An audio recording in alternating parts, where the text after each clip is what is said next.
Rafael Correa dijo que Fujimori era el Bukele de los 90. Sin embargo, Correa, Fujimori y Bukele tienen características similares, pero también diferencias bien marcadas. Soy Alberto Fujimori, no soy un asesino. Tras el fallecimiento del exmandatario peruano Alberto Fujimori, el expresidente ecuatoriano Rafael Correa, en su cuenta de X, publicó: les recuerdo que Fujimori era el Bukele de los 90. Revisen. Post al que Bukele contestó con un ¿quién es este?, desconociendo al expresidente Correa. Como era de esperarse, Correa no se quedó tranquilo y le respondió: mal, Nayib, mal. Dile a la venezolana odiadora que te maneja las redes que no te haga caer en esto. Aquí no tienes un enemigo. Con una carita feliz. Si hay algo que caracteriza a Correa, Bukele y Fujimori es que los tres fueron reelectos presidentes, lo que ha llevado a muchos a catalogarlos como dictadores. Durante el gobierno de Correa se cambió la constitución y esto le permitió una reelección inmediata, siendo el primer presidente en ser reelecto por 2 veces consecutivas. Gobernó por 10 años desde el 2007 al 2017. Pero no solo eso, durante su mandato también se aprobó la reelección indefinida. Y solicitar a nuestro bloque de asambleístas, con esa abrumadora mayoría que nos dio el pueblo ecuatoriano, que se enmiende la Constitución de la República para establecer la reelección indefinida en todos los cargos de elección popular. La misma que fue eliminada mediante referéndum en el gobierno de Lenín Moreno en el 2018. Sí, juro. Por su parte, ese 2024, Nayib Bukele fue reelecto presidente luego de hacer cambios en la Constitución que prohibía una reelección para un segundo mandato consecutivo. Alberto Fujimori gobernó el Perú desde 1990 hasta el 2000, un total de 10 años en el poder, con un golpe de Estado contra el Parlamento.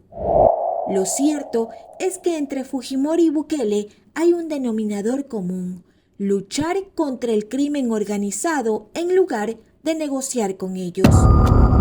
Mientras que Rafael Correa es duramente cuestionado por el Tratado de Paz con las pandillas, pues las legalizó y les concedió personería jurídica. Reinas y reyes latinos, ¿no? Porque el colonialismo también es cultural, Latin King, anglicismo. Ya hablamos español, ¿verdad? Entonces, con representantes de los Latin King, tuvimos un acto donde se les dio personería jurídica, se han constituido en corporación que va a poder pedir crédito, capacitación, etcétera, para tener sus empresas. Una maravilla. No, los Latin King me explicaban sus principios, etcétera, y parece que muchas veces se toman el nombre de ellos para cometer actos violentos. En su reglamento está no robar, etcétera, ¿no? Incluso están contra el aborto.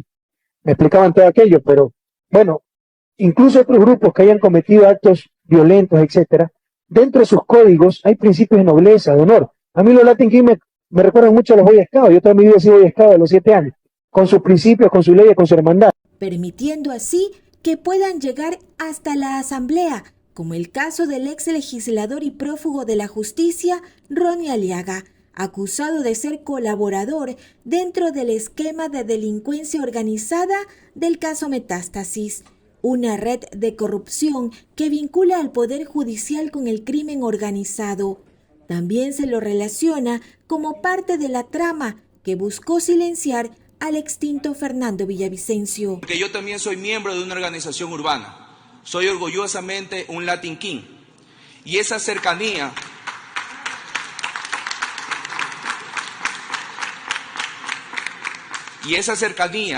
de la cual habla con el presidente Rafael Correa se debe a que su gobierno fue el que a nosotros, como miembros de las organizaciones urbanas declaradas como grupos de atención prioritaria, sean incluidos dentro de la sociedad. Son 5 asambleístas como mínimo que han planteado, y aquí hay varios legisladores que han escuchado y que saben que van a contratar para atentar contra mi vida. Pabellón 1 del Latin King, el 4 del Latin King, el 11 del Latin King y el 12 mío. En Ecuador, actualmente impera una red de terroristas que se ha expandido por todos los rincones del país, que mantienen en vilo a los ecuatorianos. Con apenas 8 meses en el poder, el actual presidente Daniel Noboa decidió dejar de lado las negociaciones y enfrentar al narcoterrorismo en una lucha que poco a poco muestra sus frutos. Mientras tanto, en El Salvador, su actual presidente Nayib Bukele lleva 5 años en el poder. Con su lucha frontal contra las pandillas, logró dar un giro al país como uno de los lugares más seguros, después de ser considerado uno de los países más peligrosos del mundo. Alberto Fujimori también fue cuestionado por su lucha contra el terrorismo, pues cobró la vida de al menos 69,000 personas, entre ellas inocentes. Fue condenado por asesinato, crímenes de lesa humanidad, secuestro y corrupción. Estuvo preso y luego recibió el indulto. En un documental de videomemorias, Fujimori dejó plasmado en la historia un mensaje en el que defendió su gobierno. ¿Qué hubiera pasado si se pactara con Sendero Luminoso y el NRTA en un acuerdo de paz? El terrorismo habría llegado al poder. Vean, no tenemos que hacer un ejercicio de imaginación para saber lo que hubiera ocurrido en el Perú. Solo veamos lo que vive hoy día nuestro hermano pueblo de Colombia. El presidente hoy en Colombia fue un guerrillero del M-19, Gustavo Petro.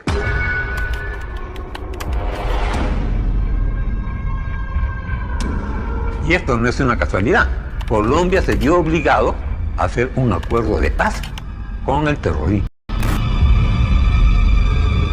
Y los terroristas que cometieron atentados obtuvieron grandes beneficios, como el derecho a participar en política. El resultado es que hoy está en el poder un miembro del M-19. Los peruanos hubiéramos tenido que aceptar un acuerdo de paz con Sendero y el NRTA. Sanguinarios terroristas estarían participando como candidatos en nuestras elecciones y se les habría perdonado todos sus crímenes. Esa verdadera pesadilla podría estar sucediendo aquí en el Perú, hoy mismo. El hecho que no haya ocurrido esto me deja tranquilo, a pesar de tantas injusticias. Hoy pretende enviarme a prisión en el caso Pativilca, con la misma burda teoría del dominio del hecho en un inexistente crimen de lesa humanidad. Ese es el precio que aún estoy pagando por haber vencido el terrorismo. Pero hoy, los peruanos podemos vivir en paz. Finalmente, la leucoplasia, cáncer a la lengua, le ganó la batalla y falleció a los 86 años con una multitudinaria despedida de quienes apoyaron su causa. Soy Mariuxi Buenaño y esto es Munich TV Digital.